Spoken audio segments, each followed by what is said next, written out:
지지난주에 제가 리더에 대해서 설교했습니다. 설교를 듣고 많은 분들이 좋은 리더가 되면 좋겠다, 좋은 리더가 필요하다라는 생각을 했습니다. 리더하면 지도자인데 많은 사람들이 나는 뭐 지도자도 아니고 될 마음도 없으니까 이런 설교는 필요 없어 라고 하는 부정적인 생각을 갖고 있으면 안 됩니다. 누구나 다 지도자가 되어야 되고 지도자가 될 수 있습니다. 자식을 둔 부모는 본래 본의 아니게 자식들 앞에는 부모는 지도자입니다. 후배가 있으면 선배죠. 선배는 후배 앞에 지도자인 것입니다. 목자, 목녀는 말할 것도 없고 또 주일학 교사도 말할 것도 없겠죠.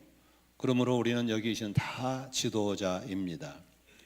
그런데 지도자는 좋은 지도자가 있고 좋지 못한 지도자가 있고 큰 지도자가 있고 작은 지도자가 있습니다. 저는 지도자에 대해서 사거리에 차가 왕래할 때 교통을 정리해주는 신호등과 같다라고 생각합니다.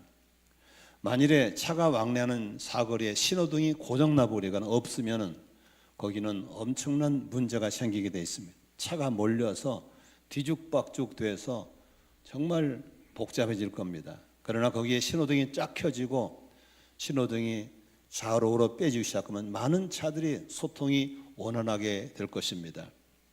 우리가 나라를 보거나 회사에 가보거나 교회는 마찬가지입니다만은 어떤 지도자가 세우냐에 따라서 나라가 평안할 수 있고 나라가 시끄러울 수도 있습니다. 어떤 사장이 어떤 공기업의 지도자를 따라서 그 단체가 달라질 수 있습니다. 저는 한 교회 담임 목사로서 저의 지도력이 여러분의 평안과 행복에 막대한 영향을 준다고 저는 생각합니다. 저는 그래서 언제나 여러분들이 저의 지도력 하에서 편안하기를 바라고 행복하기를 바라고 잘 되기를 바라는 마음에서 제가 더 좋은 지도자가 되려고 무한한 노력을 하고 있습니다. 그런데 중요한 것은 지도자가 중요하다는 걸 아는데 그 좋은 지도자가 어떻게 되는지 잘 모르는 것도 안타깝습니다. 교회 저는 목사니까 교회 목사님 보면은 참 유능하고 아주 잘하는 목사님이 계십니다. 어떻게 저렇게 설교도 잘하고 저 큰 교회를 잘 끌어갈까? 그 목사님을 추적해 보면은 공통점이 있습니다. 다 과거에 훌륭한 부목사 시절을 보낸 사람입니다. 훌륭한 목사님 밑에서 훌륭한 부목사 생활을 해보신 분들은 목회를 잘합니다. 안산에 제가 와서 목회를 하면서 누구라고는 제가 말할 수 없지만 실전에 계시기 때문에 참 목사님이 설교를 잘하십니다.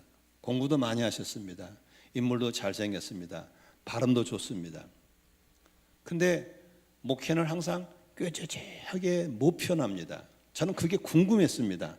아니 이 정도의 메시지고 이 정도 발음 이 정도의 공부했으면 지금쯤 대로변에서 많은 사람이 와서 설교를 듣고 목회를 할 것인데 그게 늘 그분 설교 들을 때마다 궁금했습니다. 저보다 좀 한두 살 윗분이라서 어느 날 밥을 먹다가 물어봤습니다. 목사님 정말 죄송한 얘기인데 목사님 설교 들을 때마다 목사님 뵐 때마다 나는 지금 목사님 목회가 이해가 안 됩니다. 이 정도 메시지고 이 정도 공부하셨으면 지금쯤 많은 영혼들을 모시는 목사가 됐을 건데 왜 이렇게 골목에서 이렇게 못 편합니까? 그러니까 그분이 웃으면서 이런 말을 하시는 거예요. 나도 이런 질문 한 번도 받는 게 아니래. 그래서 자기도 분석해 봤대요. 내가 왜 그럴까? 그런데 그분이 중요한 말을 했어요. 저는 한 번도 부교육자 생활을 해본 적이 없습니다. 신학교 다니다가 얼렁뚱땅해서 그냥 신학교 다니다가 교회를 개척했고 남의 밑에서 있어 본 적이 없었기 때문에 어떻게 하는 게 담임으로서 잘한지를 모르는 거예요. 그래서 죽 쓰고 밥 쓰고 된장 고추장 다 해보면서 오다 보니까 목회가 이 모양 이 꼴입니다 라는 말을 했어요. 저는 그래서 좋은 지도자가 되려면 좋은 지도자 밑에서 일해보는 것이 필요하다라고 생각하는 겁니다. 그래서 유명한 기업의 기업주들이 자식들에게 회사를 물려줄 때 바로 절대 물려주지 않습니다. 저 말단 부서에서부터 이렇게 올라오게 만들어주는 것도 하나의 방법인 걸 아셔야 됩니다. 여러분, 우리 청년들 묻겠습니다. 아직 부모가 안 됐죠. 그러나 여러분 마음속에 솔직히 얘기하세요. 나는 좋은 부모가 되고 싶어. 그런 마음이 있으신 분 믿음으로 한번 아멘 해보세요. 지금 아멘하면 가다 후에 한 번 더 기회를 줄게요. 나는 앞으로 좋은 부모가 되고 싶어. 한번 아멘 해보세요. 저것들이 지금 속으로 뭘 알고 오는 거 물어본 거예요. 그런데요, 좋은 부모는 어디서 나온지 아세요? 좋은 자식의 일을 해야 되는 겁니다. 좋은 자식이 좋은 부모가 되는 것이지 맨날 부모를 들이받고 부모 속 팍팍 썩인 사람들은 절대로 좋은 부모가 될 수가 없습니다. 그래서 효자가 효자의 자녀를 만나게 되는 겁니다. 그러니 지금이 기회니까 가능한 부모님께 효도를 많이 하시면 여러분도 그런 자녀를 두고 사는 좋은 부모가 된다는 것입니다. 그런데 오늘 본문은 정반대로 가고 있습니다. 오늘 고린도 교회를 돌보고 있는데 고린도 교회는 좋은 성도들이 아니에요. 좋은 제자가 아니에요. 그러니까 고린도 교회는 좋은 지도자가 나오질 않아요. 그래서 오늘 바울 사도가 이 참 건강하지 못한 고린도 교회를 쭉 소개하는데 여기서 역발상으로 요렇게 하면 좋은 지도자가 못 나오구나, 요렇게 해야 되는구나. 오늘 본문을 통해서 고린도 교인들의 부정적인 모습을 통해서 긍정적인 답을 찾아내는 방법을 통해서 4가지로 좋은 리더가 되기 위한 비결들을 배우도록 하겠습니다. 첫 번째로는 고린도 교회인들은 지나치게 담임 목사에 대한 의존도가 높았어요. 그래서 앞으로 여러분 좋은 지도자가 되려면 리더에 대한 지나친 의존도를 많이 가지고 있으면 절대로 좋은 지도자가 될 수 없습니다. 고린도 교인들은 아무것도 안 하고 담임 목사가 다 해주기를 바랬어요. 담임 목사가 없으면 아무것도 못해요. 그런 교회였어요. 요즘 대한민국의 자녀 양육은 국제적으로 실망스러울 정도입니다. 앞서 나가는 세계를 점령하는 그런 유대인들이라든지 유럽 국가에 비해서 한국 사람이 가지고 있는 자녀 양육 방법은 너무너무 쇠퇴되어 있고 부끄러울 정도입니다. 왜냐하면 자식을 사랑한다는 빌미야. 유아의 잘 들으세요. 자식을 사랑하는 빌미에서 과잉 사랑하기 때문에 자녀의 자립심을 다 꺾어버렸어요.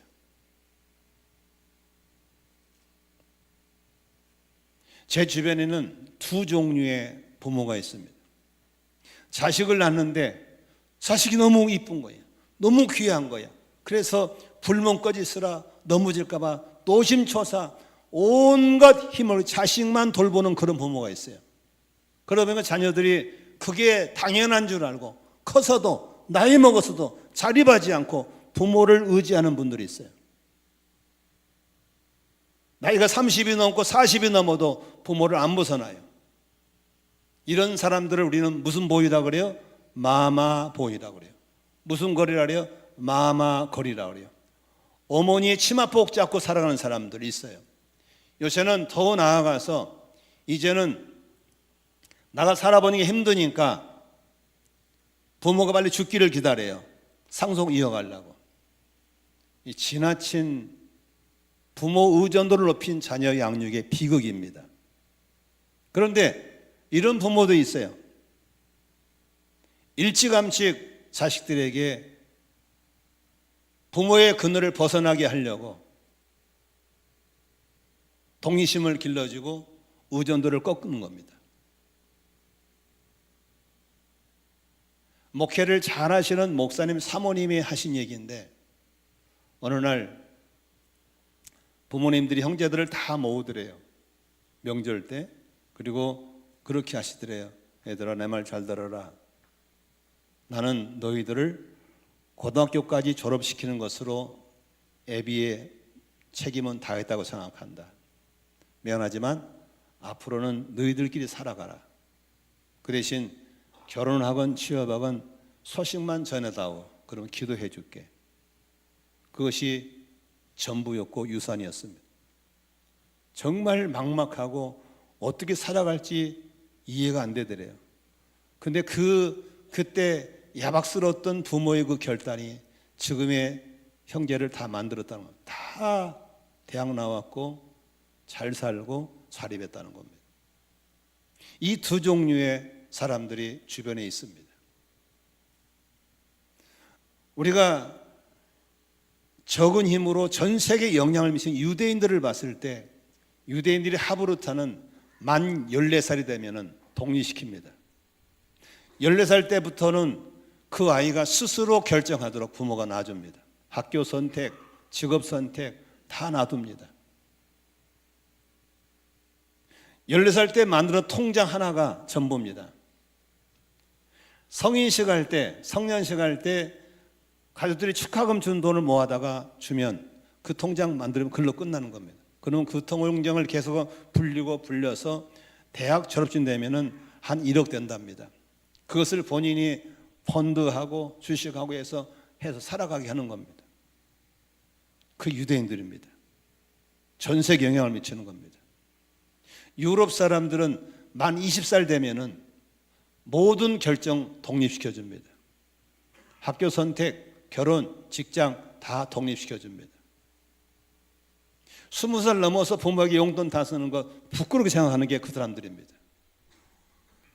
우리나라는 왜 그렇게 자식들을 애지중지 길러서 30이 넘고 40이 넘어도 풀어지지 못하는 이 안타까움 왜 생겼습니까? 그건 사랑이 아닌 겁니다. 자녀를 죽이는 겁니다. 이제 아이들이 나이가 더 이제 밖에 나갈 자신이 없으니까 붙어 살면서 이제 부모가 죽으면 이 집에서 부모가 남긴 유산을 먹고 살려는 이런 비참한 모습이 우리 집에는 보이고 있다는 겁니다. 생명의 삶 공부하신 분들은 아시겠지만 생명의 삶 공부에 기본적인 교리도 가르쳐 주지만 요한복음 성경을 몇 절씩 묶어서 스스로 요약해보는 훈련을 꼭 시킵니다. 처음에는 막 불평하고 힘들다고 투덜거립니다. 그러나 저는 야박스럽게 강하게 그 부분을 꼭 점검하고 시킵니다. 그런데 끝날 무렵에 대부분 이런 말합니다. 성경이 스스로 읽어지네? 영적인 신앙의 독립심을 길러주기 위한 훈련인 걸 아셔야 됩니다. 성도들이 스스로 신앙생활 못하고 맨날 입만 가지고 와서 가만히 앉아서 주고 먹고 가고 이렇게 길러버리면 언제 여러분이 신앙생활을 스스로 해나가고 언제 영적으로 자립할 수 있겠습니까? 스스로 성경을 보고 스스로 본문을 보고 스스로 묵상도 할 줄 알고 이런 자립심을 길러주는 게 필요한 줄로 믿습니다. 저는 이제 이 교회에서 은퇴를 준비하고 있기 때문에 끊임없이 저는 김영길 목사가 없는 이 교회를 생각하는 겁니다. 그래서 내가 해버리고 내가 진행하면 편하고 빠르고 좋다는 걸 너무나 잘 압니다. 내가 안 하고 남을 시키는 것 너무 불편하고 힘든 걸 너무나 압니다. 그러나 저에 대한 의존도를 꺾고 내려놔야만 이 교회가 미래가 있는 것입니다. 그래서 장로들이 하게 만들고 목자들이 하게 만들고 젊은 교육자들이 하게 만들고 자꾸 저는 빠지고 그리고 제게 물으면 몰라요. 해보세요. 이게 18번입니다.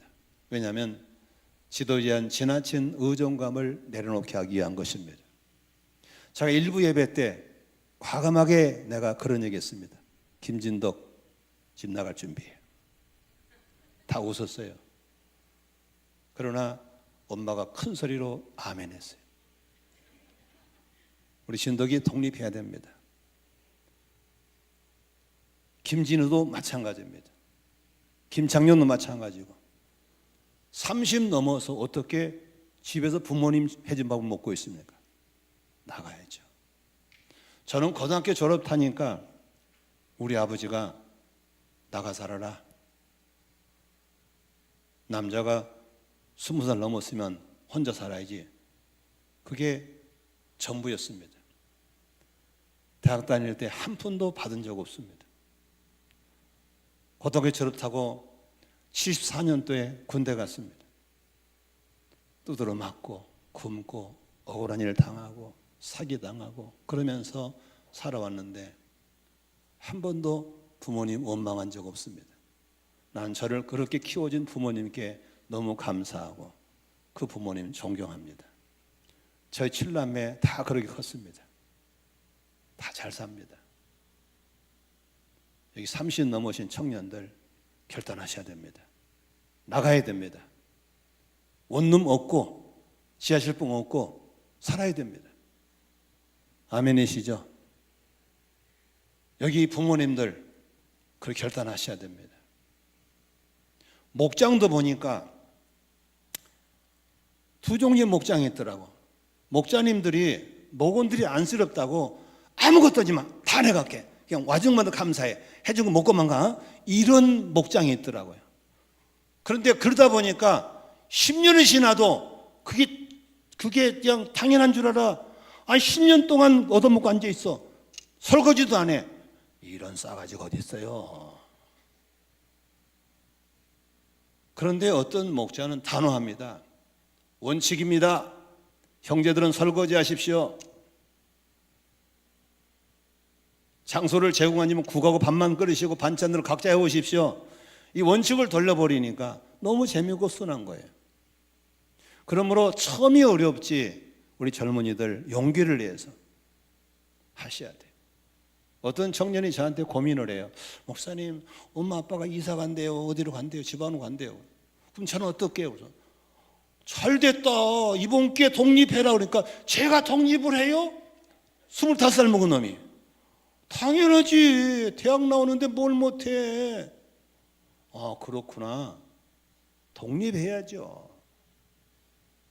이럴 때 어른들이 아멘 해줘야 돼요.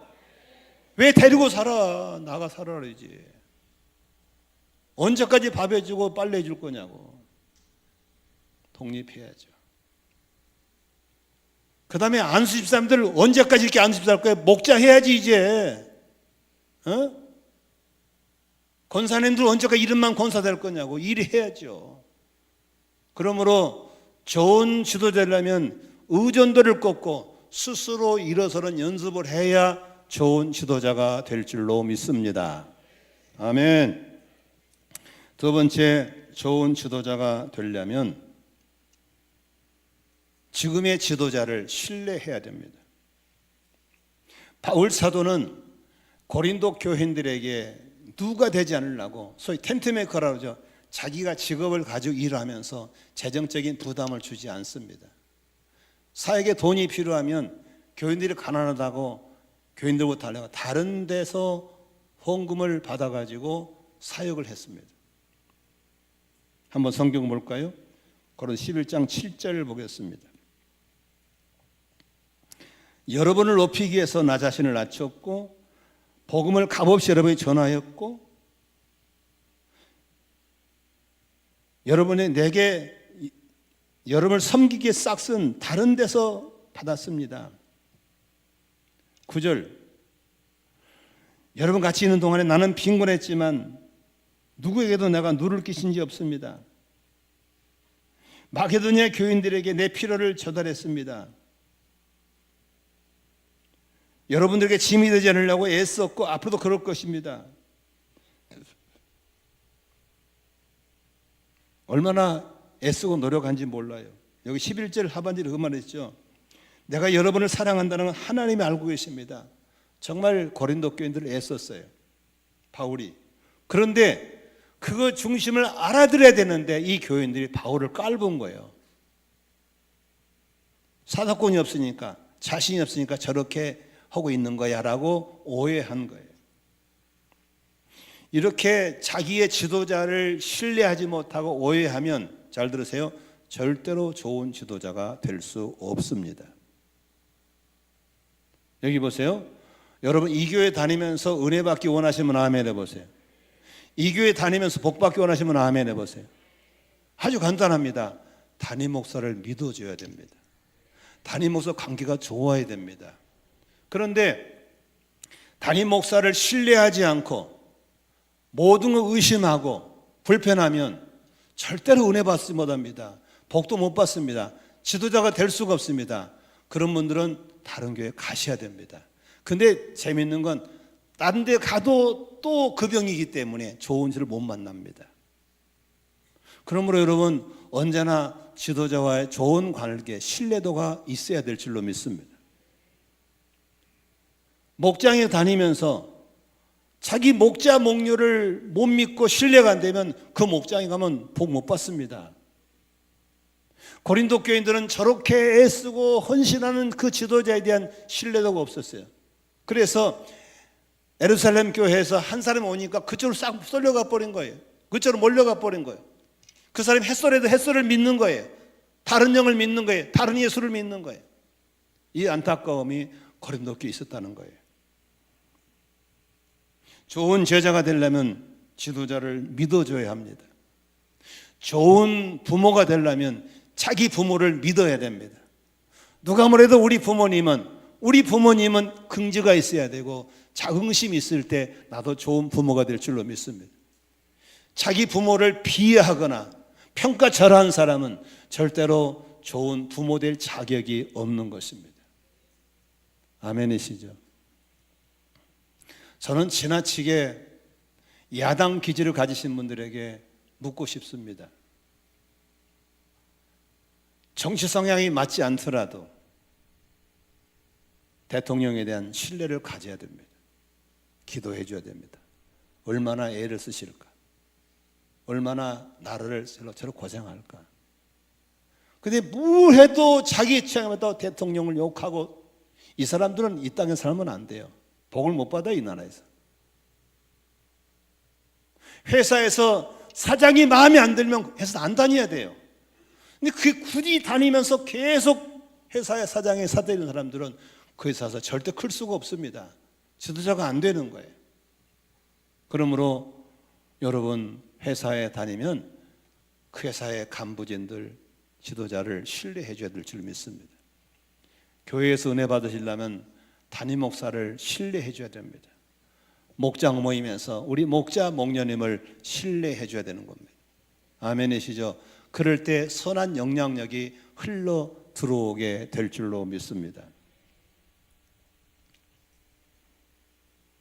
히브리 13장 17절 한번 읽을까요? 같이 읽겠습니다. 여러분 중요합니다. 시작. 여러분의 지도자들의 말을 고지 듣고 그들에게 복종하십시오. 그들은 여러분의 영혼을 지키는 사람들이요, 이 일을 장차 하나님께 보고드릴 사람들입니다. 그러므로 여러분은 그들이 기쁜 마음으로 이 일을 하게 하고 탄식하면서 하지 않게 해주십시오. 그들이 탄식하면서 일하는 것은 여러분 유익이 되지 못합니다. 지도자들에 대해서 좋은 자세를 가져야 됩니다. 그 사람들은 정말 우리를 위하는 사람들이고 우리 때문에 노심초사 애쓰는 사실을 신뢰하고 따라줄 때 내게 유익이 된다는 사실을 믿으시기를 바랍니다. 이제 이 교회는 또 저와 함께 했던 분들, 또 이제 부목사가 담임이 되고 또 언젠가는 또 김줄기가 떠나고 다른 분이 올 수 있습니다. 그때마다 여러분 언제나 사람들이 오면은 처음부터 믿으면 안 되겠죠. 지켜봐야 됩니다. 믿을 만한 사람인지. 그러나 이분이 성경에 어긋나지 않고 예수님의 소원을 따라하겠다는 그런 중심이 보인다면 부족하더라도 신뢰해주고 협력해 줘야 될 줄로 믿습니다. 저는 나라를 위해서 기도하는 사람입니다.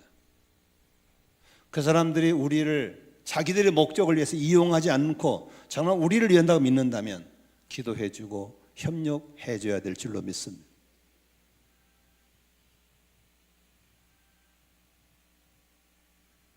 저는 교회에서 여러 가지 회의를 인도합니다. 자원들과 함께하는 당회가 있고 또 운영위원회가 있고 총목자 모임이 있고 이런 모임 등에서 저분들이 저에 대한 신뢰감을 갖고 있기 때문에 제가 무슨 의제를 내면은 대부분 저분들은 저의 의견을 들어줍니다. 반대를 위한 반대한 적이 없습니다. 제가 낸 의제를 왜 믿냐? 목사님만큼 이 교회를 위해서 기도하고 애쓴 분이 또 어디 있을까를 저분들은 인정해 주는 겁니다. 제가 낸 의제에 대해서 더 잘할 수 없을까? 더 좋은 길은 없을까? 혹시 위험함 없을까? 그건 살펴주죠. 저도 그분들이 저를 신뢰한 것만큼 저분들이 다른 의견을 내면 저는 또 충분히 들어줍니다. 이런 관계가 있을 때 교회가 더 아름답게 성장해 갈 줄로 믿습니다. 저는 이번에 1박 2일 동안에 MT를 따라갔습니다. 목사로 간 게 아니고 제 아내가 목자니까 저는 못 보러 갔습니다. 저는 같이 간 목자님이 그 저에 대해서 얼마나 많이 연구했을까, 얼마나 만큼 노력했을까를 알기 때문에 저는 100% 신뢰합니다. 협력합니다. 왜? 그 모임에 나보다 그분이 훨씬 더 연구를 많이 하고 기도를 많이 하고 애썼거든요. 거기다 내가 이것 따라 있을 수가 없는 겁니다. 그러니까 세상 편하더라고요. 가자면 가고 먹으라면 먹고 이러서라면 이러서니까. 여러분 그렇게 살아가시길 바랍니다. 지도자를 신뢰하십시오. 그러면 그때부터 여러분 더 좋은 지도자로 크는 길이 열려질 줄로 믿습니다. 혹시 노조 일하시는 분 있잖아요. 노조는 반대를 위한 반대면 안 되는 겁니다. 집행부를 인정하되 노동자의 의견을 가지고 가서 협상하는 게 노조지. 반대를 위한 반대는 아주 못나이들 하는 겁니다. 그러므로 우리는 더 좋은 지도자가 되기 위해서는 나의 지도자에 대한 기본적인 신뢰도를 가지고 가시기를 주의 이름으로 축원합니다. 아멘. 우리 교회는 거의 다 제가 양육하고 세우신 분들이기 때문에 저에 대한 신뢰도가 높다고 생각합니다. 그럴수록 저는 더 조심할 것이고 여러분들은 그 신뢰도 속에서 또 다른 지도자로 여러분들이 세워지게 될 줄로 믿습니다. 세 번째로 더 좋은 지도자가 되기 위해서는 지도자에 대해서 세상적인 가치관으로 평가해서는 안 되는 겁니다. 바울 사도는 복음을 전하기 위해서 초라했고 세상적인 기름 번지르한 걸 취하지 않았습니다. 그런데 예루살렘 교회에서 찾아오신 분들이 기름기가 번지를 하고 세상적으로 쭉쭉빵빵이 온 겁니다. 교인들이 그쪽으로 확 몰려가 버린 겁니다. 그런데 바울 사도는 너무 실망했습니다. 지금 한국 교회가 어렵습니다. 앞으로 저는 더 어려워질 거라 생각합니다. 그런데 많은 사람들이 한국 교회가 어려워지고 있는 이유에 대한 평가를 잘못하고 있습니다. 정치적인 탄압 때문에 어려운 게 아닙니다. 코로나 때문에 어려워진 게 아닙니다. 한국 교회가 어려워지고 있는 주 원인은 세속화되어 있기 때문에 그렇습니다. 세상물이 너무 많이 들어왔습니다. 한국 교회에서 지도자를 뽑을 때, 장로를 뽑고 권사를 뽑고 안사를 뽑을 때 세상적인 기준을 가지고 뽑은 겁니다. 돈이 많고 학벌이 좋고 세상적인 지위가 있고 쭉쭉빵빵을 기준으로 뽑은 겁니다. 이런 사람들이 교회 지도자가 되면 회의할 때 하나님을 의존하지 않습니다. 세상적인 경험을 가지고 들어옵니다. 성도가 존경할 때도 그분의 신앙심 보고 존경한 게 아니고 세상적인 기준 가지고 존경합니다. 그럴수록 교회는 서서히 세속화로 인해서 교회가 침몰하고 있는 것입니다. 그렇다면 앞으로 교회 지도자를 어떻게 뽑아야 되겠습니까? 교회는 예수의 몸이기 때문에, 예수님이 교회의 머리이기 때문에 예수님을 닮은 사람들을 뽑아야 됩니다. 이럴 때 아멘의 교회가 좋아지는 거예요. 교회 장로를 뽑고 집사를 뽑을 때, 권사를 뽑을 때 세상적인 기준이 아니라 예수님을 닮은 사람. 무엇으로 저분이 예수를 닮아가는지 알 수 있을까? 두 가지 보면 알 수 있습니다. 섬기는 사람입니다. 그리고 하나님의 뜻이라면 순종하는 사람들입니다.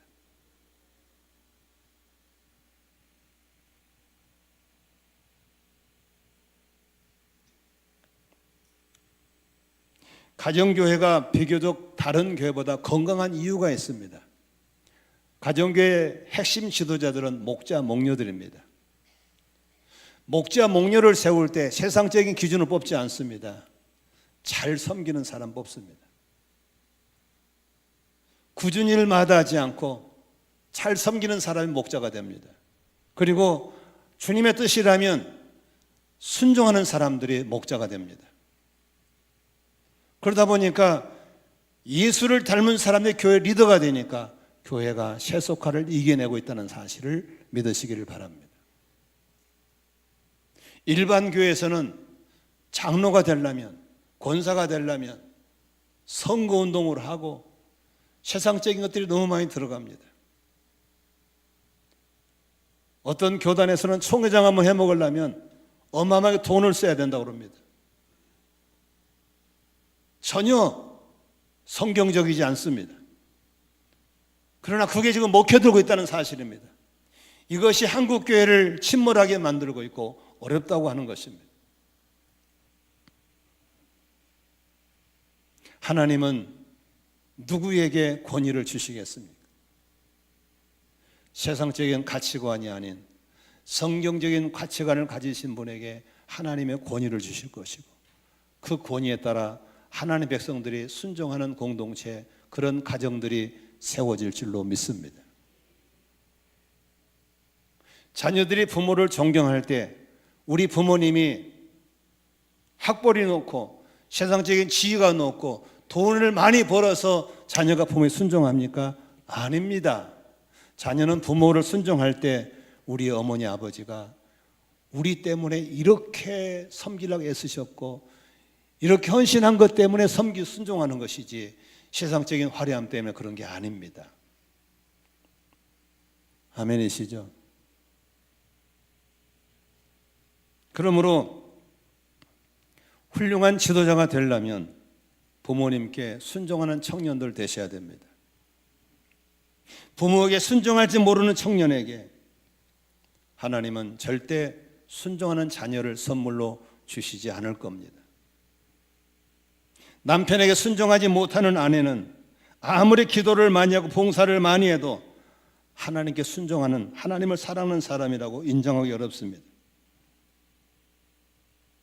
목회자와 교회 시책에 불복하는 사람들은 성경을 많이 알고 경건의 법을 갖췄을지라도 하나님은 그런 사람들에게 권위를 주시지 않을 것입니다. 하나님께 순종하는 사람, 예수님을 닮아 섬기는 사람에게 하나님은 권위를 부어주시고 그런 사람들을 지도자로 세워주실 줄로 믿습니다.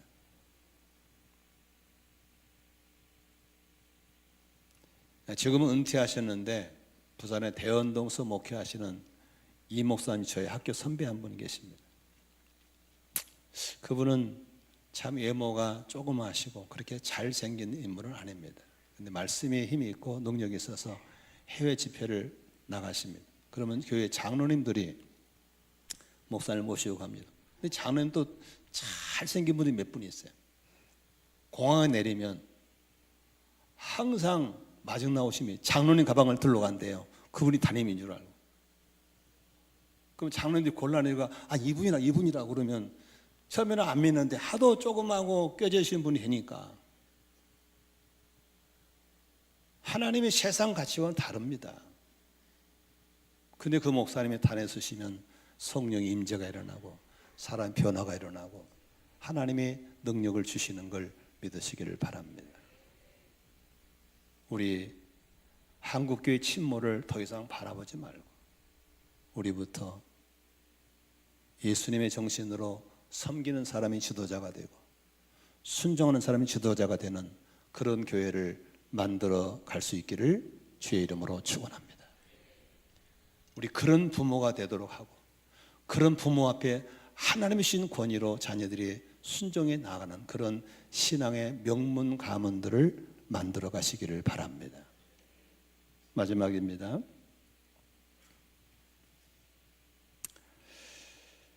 지도자는 어떤 지도자를 따라서 내가 배우고 성장할 것인가? 지도자를 잘 만나야 되겠죠? 그렇죠?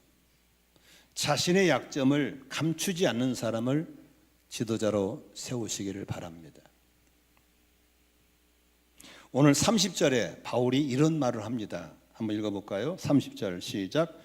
꼭 자랑을 해야 한다고 하면 나는 내 약점들을 자랑하겠습니다.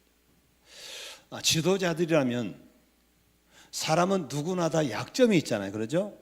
그 약점을 감추고 싶고 알고 싶지 않는 게 본성이지만 좋은 지도자는 자기 약점을 노출할 줄 아는 사람이 좋은 지도자라고 하는 것입니다. 왜냐? 두 가지 때문에 그렇습니다. 자기 약점을 툭툭 내놓을 수 있는 사람들은 정직한 사람입니다. 이 땅에 완벽한 사람은 아무도 없습니다. 산하고 사람은 가까이 가면 갈수록 다 흠집이 드러나게 되어 있습니다. 그런데 자신의 약점을 가려놓고 도대체 보여주지 않은 사람은 은큼한 사람이지 정직한 사람은 아닙니다. 가까이 가봤더니 이런 약점이 있네. 가까이 갔더니 그런 약점을 숨기지 않고 있는 걸 내버리네. 이런 사람들이 여러분이 지도자가 된다면 여러분 지도자를 잘 만난 겁니다.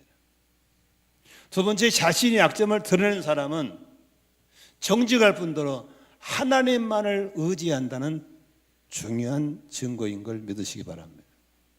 나는 이런 약점이 있기 때문에 하나님만을 의지하고 나는 이 약점이 있기 때문에 하나님만을 도움받고 살아가는 그런 사람이 좋은 지도자인 걸 믿으시기 바랍니다. 이리 감추고 저리 감춰가지고 이만큼 거리를 두고 있으면서 좋은 지도자를 따라하면 그것도 당하게 되어 있습니다. 그러므로 자기 약점들을 감추지 않는 그런 지도자를 만나면 믿고 신뢰하고 따라갈 수 있기를 바랍니다.